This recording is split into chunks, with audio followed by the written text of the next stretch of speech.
Hello, Bishop Walsh here on Wednesday, January 8th, 2025.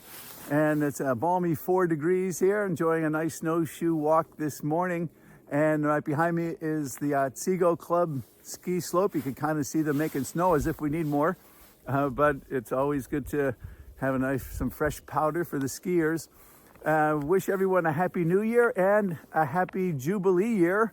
This is a year that Pope Francis has designated as pilgrims of hope as we journey through this quarter century of the new century. And there's lots to look forward to, including events that we'll have scheduled in each vicariate, sponsored by the diocese, in addition to what might be already sponsored at your local level, at the parish.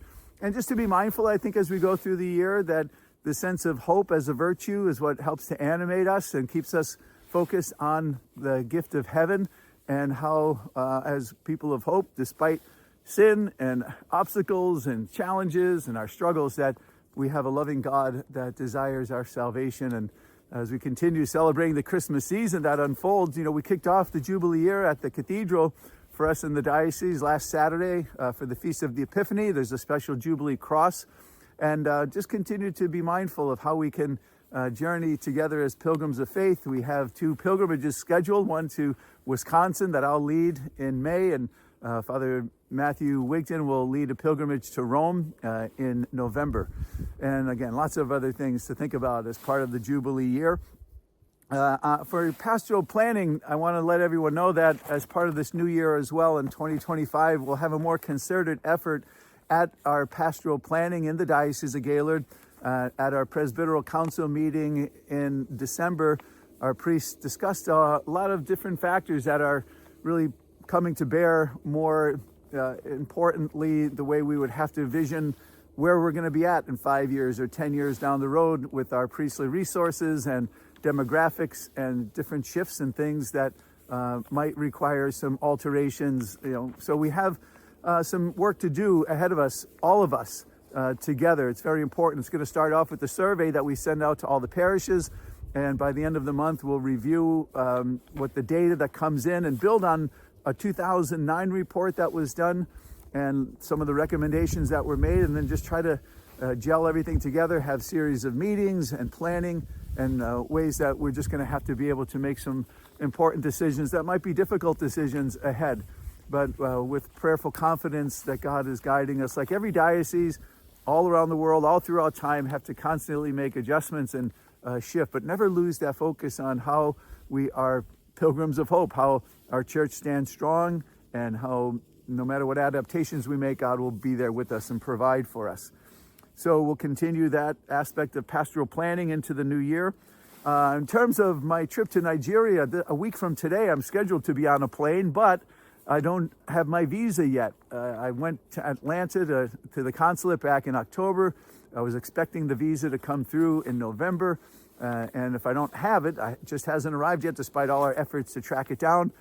So if I don't have it, I don't go. And if I do have it, I'll be on a plane this time next Wednesday. So anyway, if you don't see me recording something that I hope, if I do get to Nigeria for about 10, 12 days, I'll be hopefully sending some things back that give you an idea of what that experience of our connection with the Diocese of Maiduguri, Bishop Oliver, and the priests that we have serving us here is all about. If not, it'll have to wait for another time. But trusting it all to God's providence like never before. I took that as my motto, and I guess God is helping me to realize that comes into play in lots of aspects of life when the unknown is there. So just a few other things to mention. On Saturday is the Women's Conference. We hope that's a great success at Christ the King in Acme. And we pray for all the women who will be attending that conference. It's open to all. We pray that the women will have a great experience of faith there.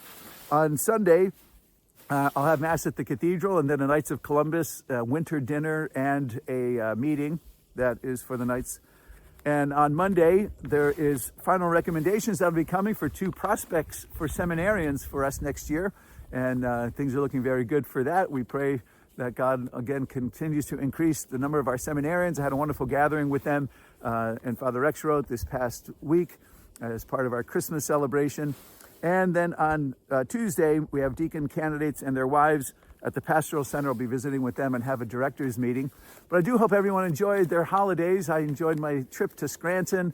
I had the privilege of celebrating the funeral mass of my godmother, and all my family was there, and also being at a fourth degree exemplification of Knights of Columbus and celebrating mass at a former parish, the Our Lady of Mount Carmel in Carbondale, for the Feast of Mary, the Mother of God, to kick off the new year. So a lot of wonderful time with family, friends, and good food.